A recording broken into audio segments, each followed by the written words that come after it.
murderer. I believed him, but maybe it's only because he didn't look like what I had expected. He wasn't a tattooed monster.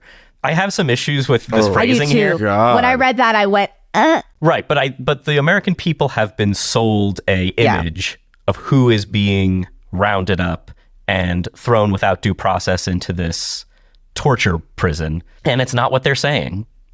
Yeah. Yeah. Well, you gotta have monstrous enemies no matter what. And so we have solidified that idea and who that is, but apparently we're expanding that definition.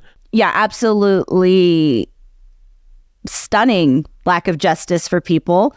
Horrific reality that we're facing. All of these, the self-deportation, there's something so, I mean, all of it's so dystopian. You've got basically a month to get your affairs in order and pay for your own ticket, find housing, supposedly somewhere else. Leave your stuff, I guess. Leave your stuff, your family, your job, friends, go to another country that you might not have lived in for decades and decades and decades. It's hard. It's hard to wrap my mind around the scope of this. I am assuming that a lot of the people watching and listening to this have also seen the variety of different stories coming down the pipeline of people, this couple of 35 years in Southern California who have done everything right, showing up for their check-ins, have now been deported and leaving their families behind and have to leave the country. People traveling outside of the United... This is entering in slightly different territory, but I'm on a roll, so I'm going to say it. You know, people traveling in Germany, coming back, or England, all over, Canada, coming to the United States with work visas, with whatever, having lived here, or just being detained, sent back because of their social media posts, because they have... What are we talking about? I also understand that we're paying more attention to this. I don't know how much of this kind of stuff has happened in the past, but I'm going to venture a guess, not much. Not like this. Not like this. Because I have heard some people say like, well, yeah, it's always terrible if you get detained. It's terrible conditions. Yeah, that's not an excuse for this being ramped up and like making it okay in some capacity. Does that make sense? Well, and yeah, it's normalizing all the cruelty of it and encouraging it. It's the ASMR videos of like, this is what you get. Like, it's making it cutesy. It's making it fun. It's making it like an everyday thing. It's mixing this like soup of like anybody. It could be anybody. We're going to like the indiscriminate rounding up of people, which we talked about before the election, and sending them overseas, threatening domestic terrorists, people who key cars and stuff like that, to deport these like American citizens to this foreign prison as well. Like, there's just all these aspects of it at the same time, all while you have people in the administration and people in the journalism world and punditry sort of just cheering it on, or at the very least accepting it, and in most cases accepting this fake idea that there is no due process for anybody. If you're a non-citizen or undocumented, or any person who's not like a natural born citizen in America, to them the Constitution doesn't apply to you, which is absurd and not true, and antithetical to even just like this idea of like, well, you know, these are God-given rights and we're the best country in the world. Look at all these amazing rights we give people,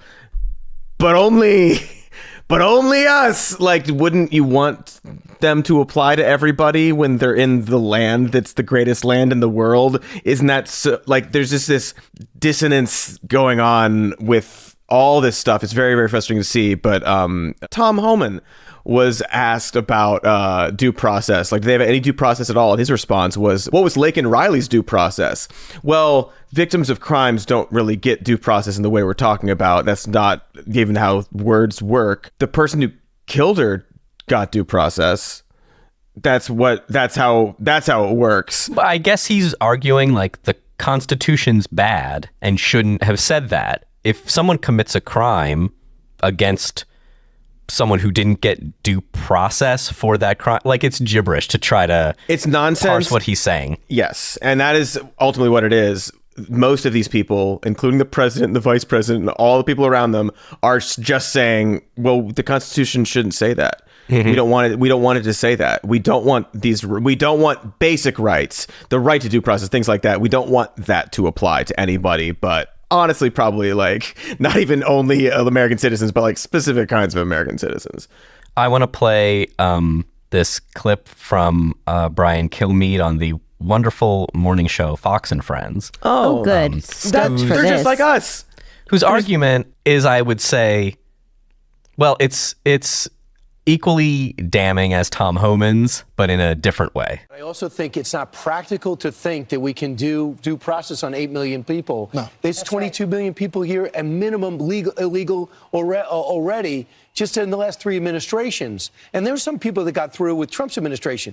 If we're going to give these guys a day in court and a lawyer, we can't do it. They don't deserve it. Our system doesn't need to be double burdened. So instead of the Tom Homan, like, due process is bad, Brian Kilmeade is saying, well, it's just not practical to do it. It's inconvenient to have due process in the Constitution because of what we want to do. And maybe the Constitution should have had an asterisk, unless it's really tough to do it. It's absurd. This is exactly what we said before the election. It's not practical to do this with due process, which they do deserve. So what's going to happen is that they're going to round up a bunch of people indiscriminately and ship them away without this very cruelly. And a bunch of people who don't deserve it are going to get swept up in that. To that point, Kilmeade, what the fuck are you talking about? And they don't deserve it, is what he said. How do you know? How do you know if you're not giving them due process? If you're not right. giving them their day in court, how do you know they don't deserve it? That's the point. The whole idea of like, we are going to deport people, but only the criminals. We're going to deport people that shouldn't be here, that are violent. Well, are you going to give them due process so you can determine who those people are? This is exactly what we talked about. What makes them a criminal? What exactly is it? What is the crime that means that you need to be deported? Well, it's just the crime of being here. And again, you'll see these lines of argument like, "Whoa, they're doing it wrong. They're not doing it the right way." Except that you're deporting people that are doing it the right way. You're deporting people that have done everything right, that are paying taxes. Again, that's money. That's income for our country if you want to look at it like that too.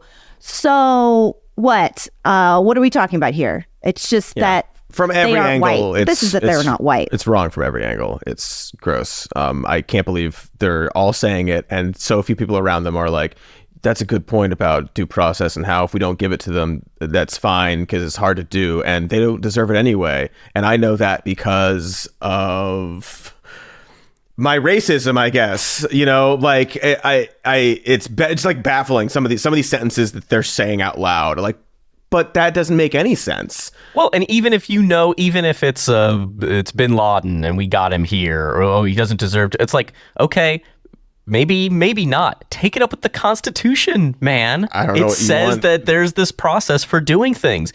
Aren't you guys like in love with this document? It's not a new one that was added. It's one of the original ones. They're in love with it when it comes to gun rights. Yeah, well.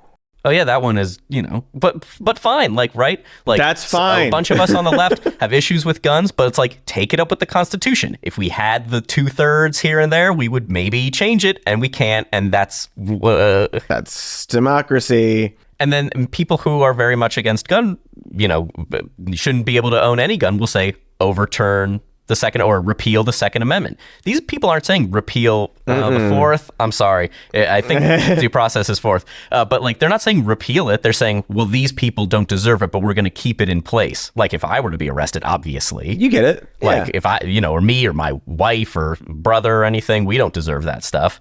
I also want to point out that a lot of what Trump is doing in his administration is very unpopular. And this stuff isn't. And I think there's a couple reasons for it.